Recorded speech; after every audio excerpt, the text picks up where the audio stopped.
Na nossa aula de hoje, nós vamos falar sobre revestimentos protetores.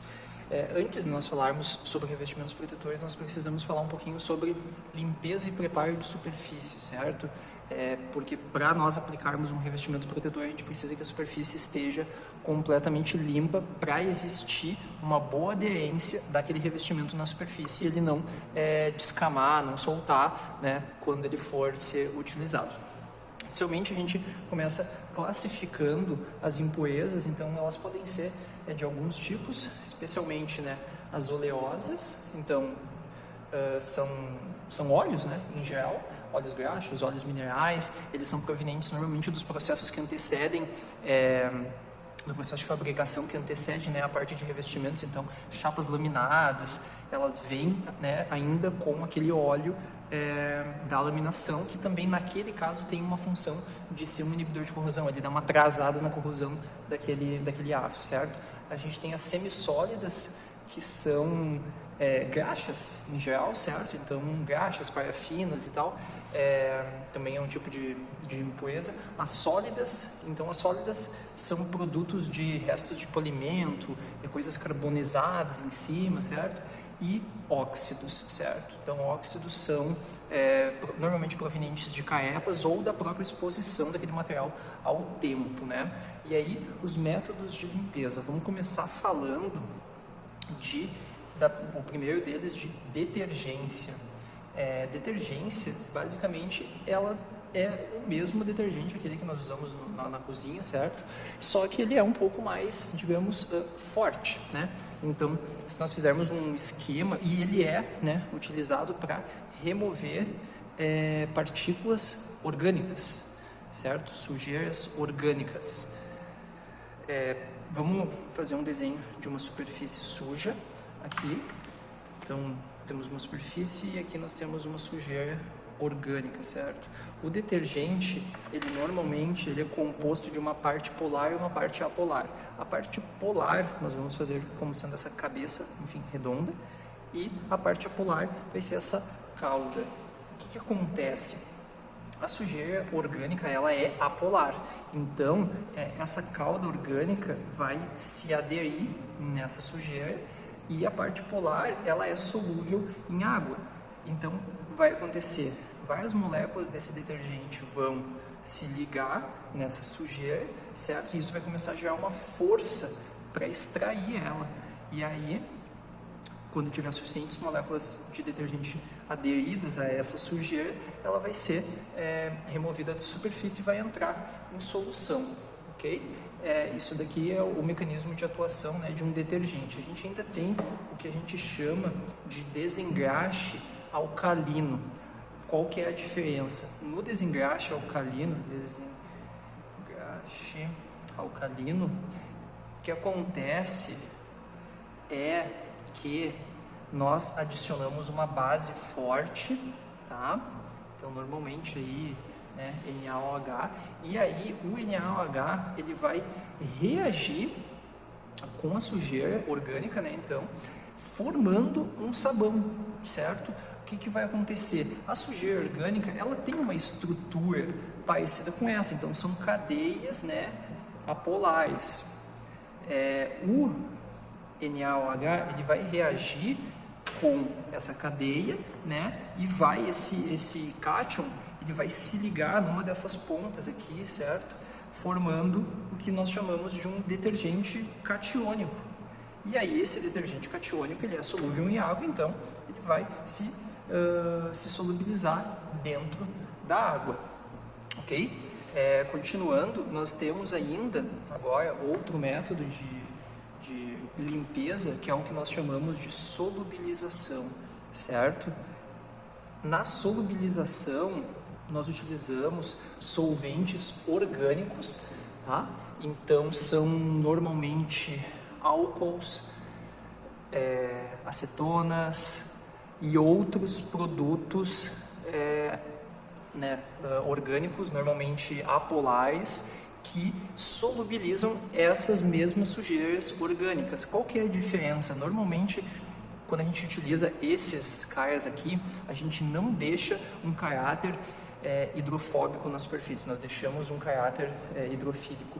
E aí, qual que é a vantagem e desvantagem desses caras? Eles têm um poder de limpeza bastante grande, no entanto, eles têm vários problemas relacionados à toxicidade, problemas ambientais, muitos deles são caros, alguns são cancerígenos, então normalmente isso daqui se utiliza em limpezas de peças menores ou de questões muito específicas, tá? Depois nós ainda temos a decapagem. Então a decapagem, ela vai acontecer, o processo de funcionamento dela é um pouquinho diferente, ela tem uma função um pouquinho diferente. Ela vai remover óxidos, certo? Óxidos aderidos na superfície. E nós temos ainda decapagem ácida e alcalina. Na ácida, nós ainda podemos separar elas nas duas principais, na decapagem do ferro, por exemplo, em ácido sulfúrico, decapagem com ácido sulfúrico, tá?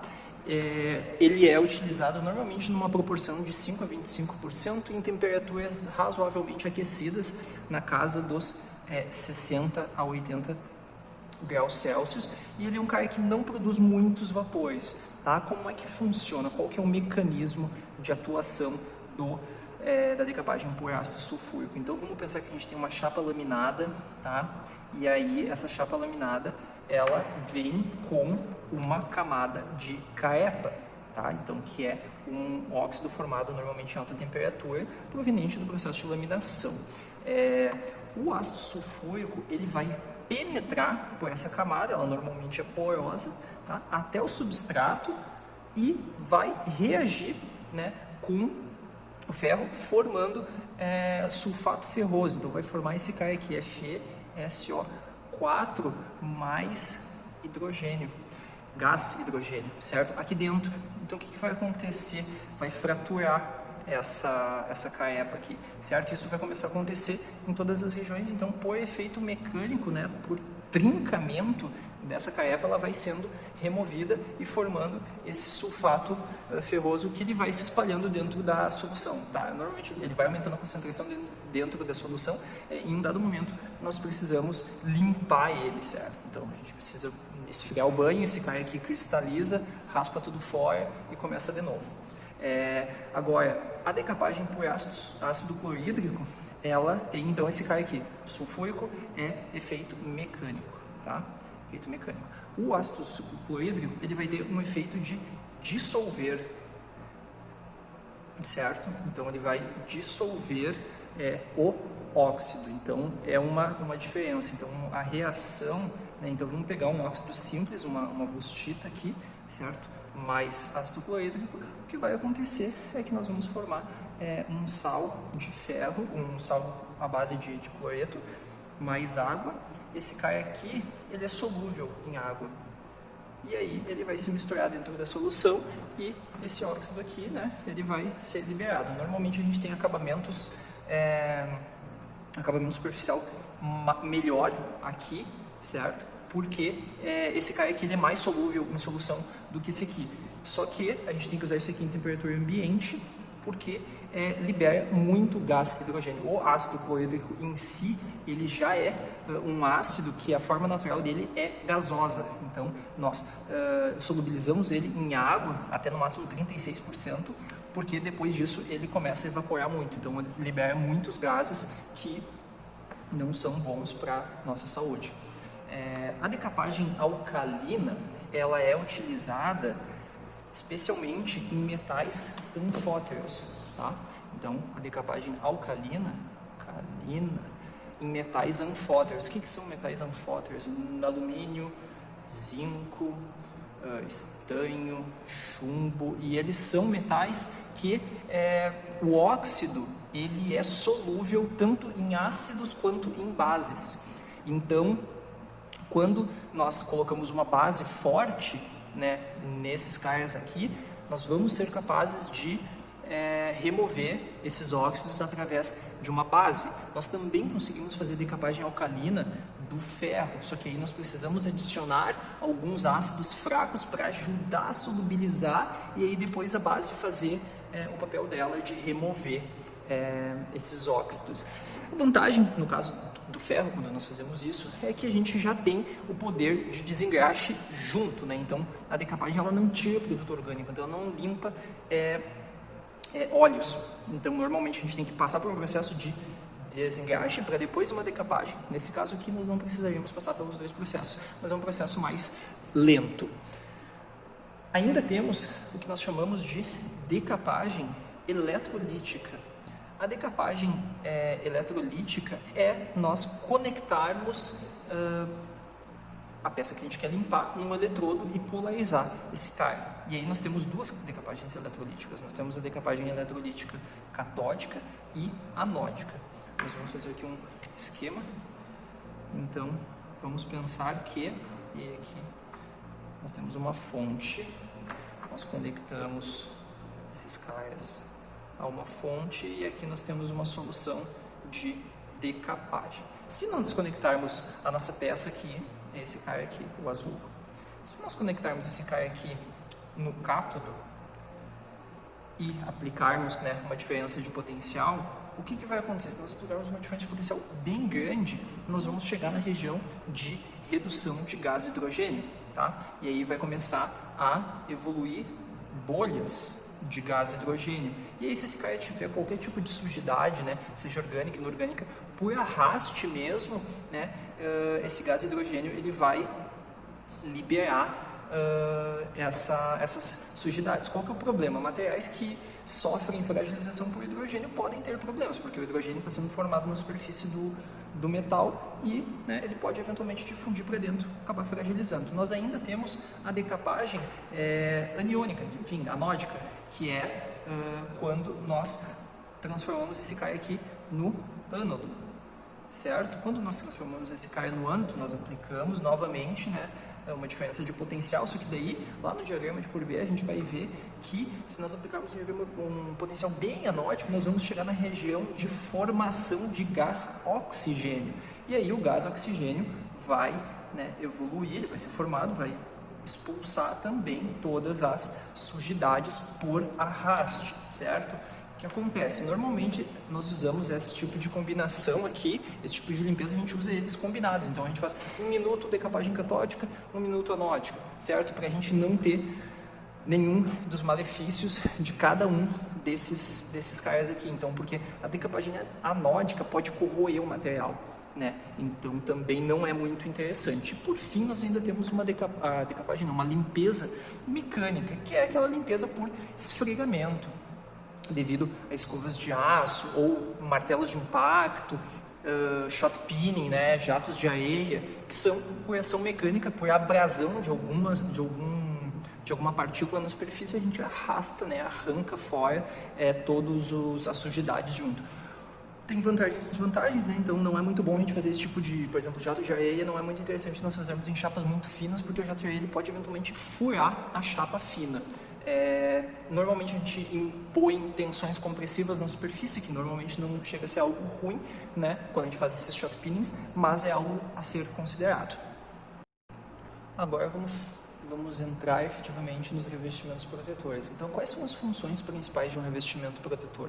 Especialmente, né, proteção contra a corrosão, alterar propriedades físicas e mecânicas, então melhorar a resistência à abrasão, aumentar a dureza, melhorar aspecto decorativo, eventualmente modificar dimensões das peças, recuperar peças danificadas. Então, na prática, quando nós olhamos ao nosso redor, nós percebemos que praticamente tudo o que nós tocamos possui algum revestimento, né? Seja ele metálico ou não metálico, orgânico ou não orgânico. Nós vamos focar mais nos revestimentos, né, aplicados em metais, né? Então, quais são os métodos de aplicação? Então, nós temos vários métodos: deposições químicas, por deslocamento galvânico, por eletrodeposição, por imersão a quente, aspersão térmica, evaporação, deposição mecânica. Então, tem muitos tipos, nós vamos ver rapidamente os principais deles, começando pelo método de deposição, deslocamento galvânico, tá? Então, no deslocamento galvânico,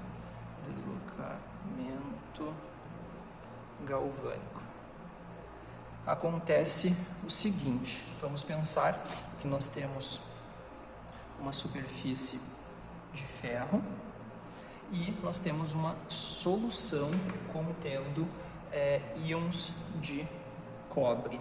O que acontece? Como a diferença de potencial entre os íons de cobre e o ferro é muito grande, nós vamos ter o seguinte fenômeno acontecendo. Nós vamos ter a oxidação do ferro, então o ferro se transformando em ferro 2+, mais 2 elétrons, e nós vamos ter a redução desse íon de cobre. Então, cobre 2+, mais 2 elétrons, né, formando cobre. Então, esses 2 elétrons que foram perdidos, eles são usados aqui. Então, né, esse cara aqui, sai um íon de cobre aqui, ferro 2+, e acaba se depositando, né, um átomo de cobre aqui.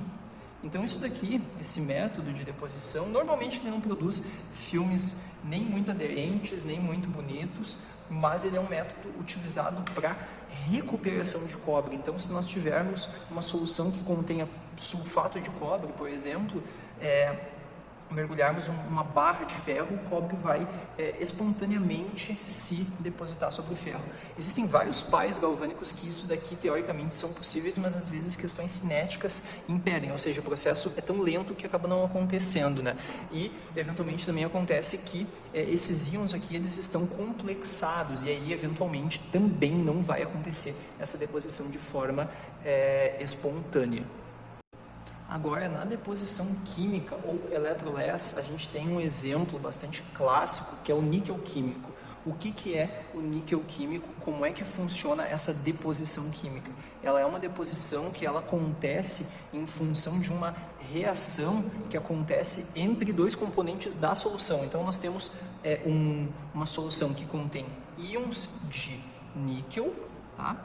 Nós temos mais um agente redutor. Normalmente esse agente redutor ele nessa solução aqui o hipofosfito. E aí na superfície do ferro, o ferro ele trabalha como o catalisador. Então quando o níquel iônico ele chega aqui na superfície, o que acontece? Ele absorve na superfície, a energia de ativação dele diminui e esse agente redutor aqui na solução, certo? Acaba reduzindo ele a níquel. Então, o ferro ele funciona só como um catalisador, né, do início dessa reação. Então, depois que essa reação começou, o próprio níquel que está se depositando aqui, né, então ao longo da superfície, ele serve como o cara que vai fazer a reação prosseguir. Então, ela não vai diminuir de espessura. Então, o crescimento ele é constante dessa espessura. Então, a taxa com que essa reação acontece, ela é constante ao longo do tempo, desde que tenha quantidade suficiente tanto de íons de níquel quanto de agentes redutores. Quais que são as vantagens desse tipo de deposição? Então, se nós tivermos uma superfície irregular, devido a não ser algo eletroquímico, né, não ser algo que depende de uma força externa, algo que está na solução, o revestimento ele copia a superfície. Então, ele tem uma espessura igual ao longo de toda a superfície.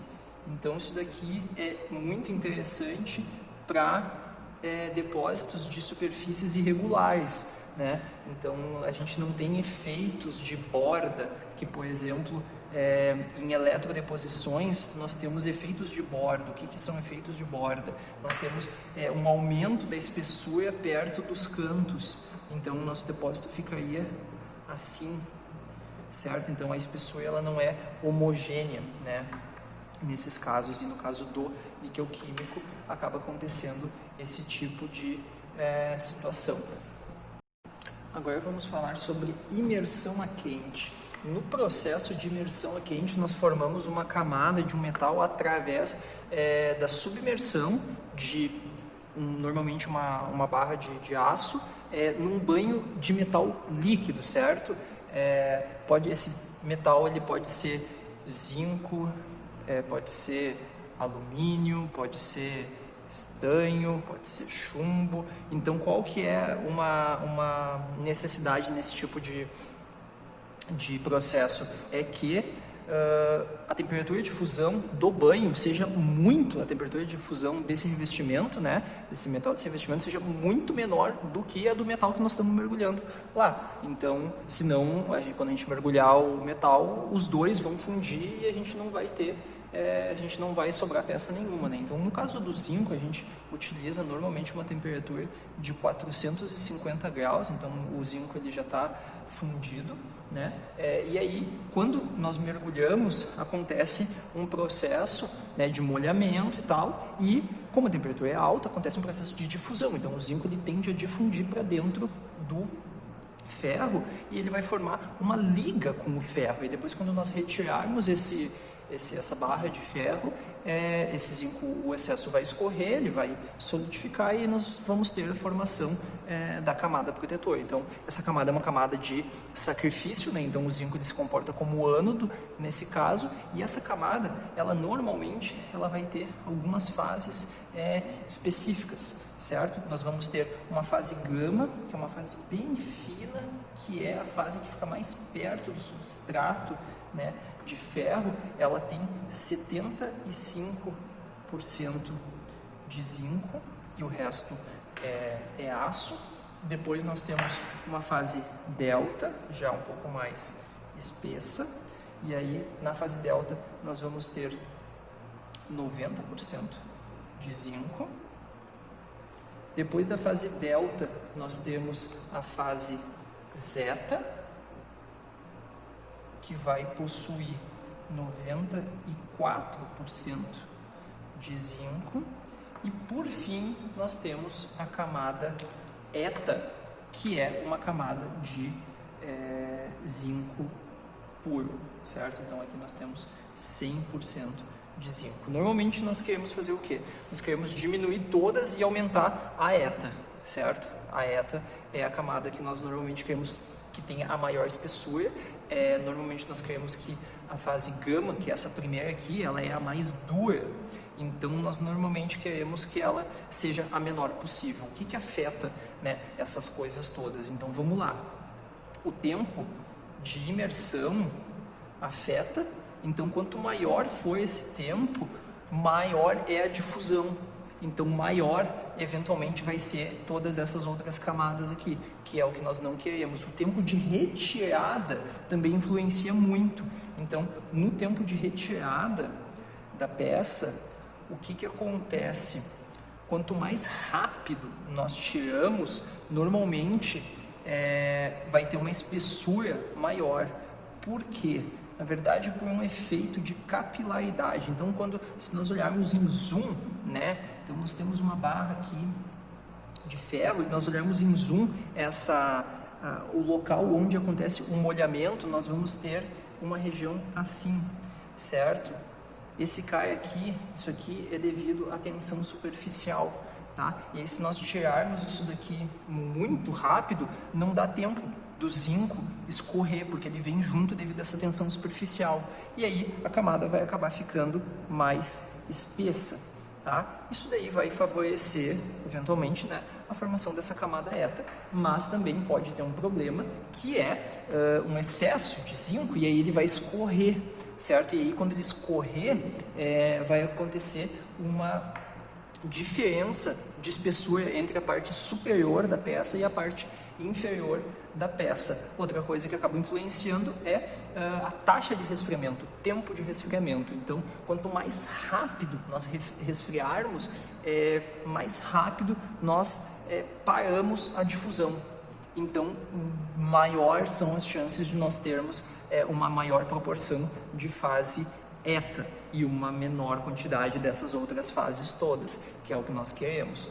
Certo? Existem processos de galvanização, de imersão a quente para vários metais. O zinco é o mais comum, nós temos também alumínio, chumbo, estanho, né? Então, alguns deles são utilizados até em revestimentos alimentícios, né? Então, o estanho, por exemplo, é um deles. O estanho, ele é um pouco diferente desse cara aqui, porque esse aqui tem um revestimento de sacrifício. Então, mesmo que a gente rompa esse material, o ferro vai continuar protegido, porque o zinco se comporta como ânodo. No caso do estanho, o estanho não se comporta como ânodo, o estanho se comporta como cátodo. Então, esse tipo de revestimento, ele não pode ter nenhum tipo de fissura, senão a gente vai acelerar o processo de corrosão naquele ponto onde aconteceu a falha. O processo de cladização, ele é um método de revestimento onde nós pegamos duas peças prontas e nós juntamos elas, certo? Então, tanto é que esse processo, ele também é estudado em soldagem, né? Então, nós juntarmos essas duas peças, a gente pode fazer tanto por explosão, por soldagem ou por laminação conjunta. O que efetivamente, para que serve? Nós temos uma barra que vai ser o nosso substrato e nós aplicamos depois sobre ele uma outra barra de um outro material com propriedades diferentes sobre ele, e aí nós podemos aplicar ele com explosivos, né? Então a gente pode colocar explosivos aqui em cima, né? Explode esses caras, e aí devido ao deslocamento de ar e a deformação plástica que acontece a união desses cais. Isso daqui é utilizado normalmente quando nós temos, por exemplo, um vaso de pressão, né, que tem que ter uma espessura muito grande devido à pressão, mas que também tem produtos muito corrosivos, né? Então nós temos que economizar dinheiro. O que nós fazemos? Nós fazemos um substrato de aço comum, que tem bastante resistência mecânica, e na parte interna, que é onde tem que ter resistência à corrosão, nós colocamos um clad de aço inoxidável, certo? E aí a gente consegue unir, né? Então, uma chapa espessa que tem a resistência mecânica grande com uma parte interna que tem resistência à corrosão. Então, normalmente é para isso que serve os processos de cladização. No processo de aspersão térmica, o que nós fazemos? Nós pegamos uma pistola, uma fonte de calor, e bombardeamos, na verdade nós injetamos pó de metal nessa pistola, e aí o que é jateado, né, o que sai dessa pistola é um jato extremamente fino, né, com partículas de metal que estão fundidas, então estão no seu estado líquido. Assim que elas atingem a peça, como a peça está numa temperatura bem menor, essa partícula, por ser muito pequena, ela solidifica quase instantaneamente, então conferindo um filme que pode ser bastante fino, né? Então vamos fazer um desenho aqui, um esquema de como funcionaria essa chama. Então nós temos uma pistola aqui, tá? E aí ela vai sair uma chama. Essa chama, ela pode ser uma chama oxiacetilênica, ou uma chama devido, na verdade não é bem uma chama, daí seria um arco elétrico, né? Então uma fonte de calor. E aí vem de um outro duto, né, pó de metal que, quando entrar em contato com essa chama, vai ficar líquido, né? E quando acertar o anteparo, né, que vai ser a parte que nós queremos revestir, vai atingir, né, formando pequenas partículas que vão solidificar quase instantaneamente, formando um revestimento, né? Uma aplicação disso aqui é justamente a gente tapar, né, defeitos da galvanização. Então se verifica lá os locais onde tem falhas na galvanização por qualquer razão, e aí com uma pistola de aspersão térmica nós vamos lá e corrigimos aqueles pequenos defeitos. Agora vamos falar de anodização. O que se trata a anodização? A anodização é um processo de modificação da superfície onde nós crescemos, né, um óxido em cima da superfície. Esse óxido ele pode já ser pré-existente ou ele ser não existente. Como nós fazemos isso? Então, nós pegamos um material que ele é possível de ser feito isso, por exemplo, alumínio, aço inoxidável, titânio, colocamos ele dentro de um banho eletrolítico, tá? E aplicamos uma corrente anódica sobre ele, certo? Uma corrente anódica. Então, nós vamos oxidar esse cara aqui. Os elétrons vão sair daqui e vão, né, reagir num cátodo qualquer. Então, esse cátodo aqui pode ser um cátodo qualquer, e aqui é a nossa peça de interesse, nesse caso, por exemplo, alumínio. O que vai acontecer? Esse eletrólito específico, normalmente ácido sulfúrico, ele vai fazer com que esse óxido ele cresça de forma controlada e aderente na superfície, tá? E aí, isso aqui que acontece? Como óxidos normalmente eles são não condutores, se esse óxido fosse super compacto e não condutor, rapidamente nós não íamos mais conseguir fazer esse óxido crescer. Por quê? porque não ia mais ter como passar, as reações não iam mais acontecer, porque não ia mais ter contato aqui iônico, certo? Mas o que acontece é que esse cara aqui, ele é um óxido poroso, então por isso que nós conseguimos aumentar a espessura dele, certo? E aí uma curiosidade, normalmente a espessura desses óxidos para o alumínio sempre precisam ser maiores do que braços inoxidáveis, tá? Então isso é um ponto. Para que serve isso daqui? Normalmente vai aumentar a resistência à corrosão, pode aumentar a dureza, pode aumentar a resistência ao desgaste. Por ele ser poroso, muitas vezes nós podemos colocar corantes nesses poros e aí causar, né? Então tem efeitos decorativos, né? Existem alguns tipos de anodizações, né? O mais comum é em ácido sulfúrico, então que produz um anodizado, né? Então uma camada de óxido bastante porosa, que é ótima para fazer coloração.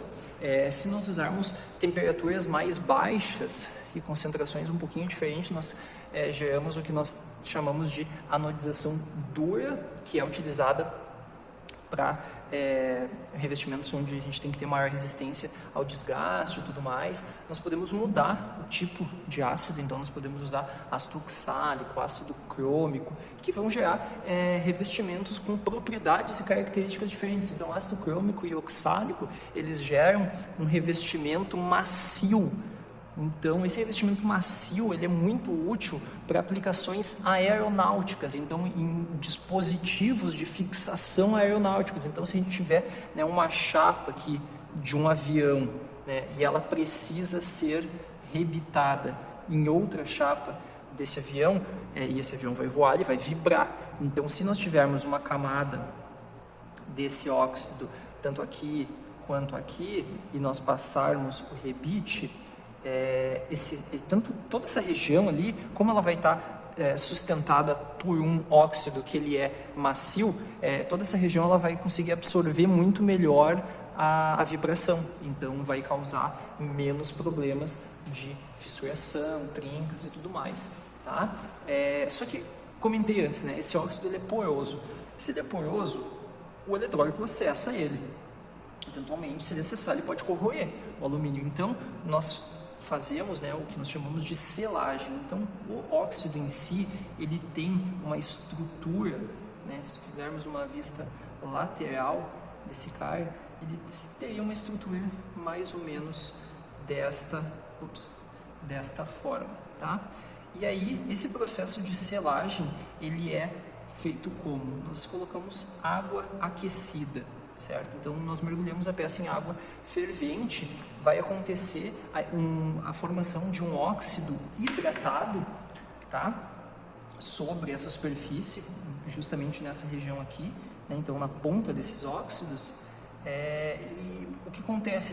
Esse óxido hidratado, ele ocupa um volume bem maior, e aí ele acaba selando esses poros, tá? E aí, por ele ser poroso, né, então aproveitando, e aí a gente pode usar outras, né, soluções de selagem, porque quando nós mergulhamos em 100 graus aqui, a gente tem um problema do choque térmico, às vezes a gente acaba trincando, certo? Essa camada de óxido devido ao choque térmico. Então tem algumas maneiras de a gente evitar isso, que seriam como? A gente primeiro mergulha numa solução contendo água a 50 graus e depois mergulhamos numa água a 100 graus, ou então nós usamos banhos que têm sais de níquel, e aí esses banhos com sais de níquel, eles podem operar em 60 graus, tá? Normalmente o tempo de selagem gira em torno de 30 minutos, tá?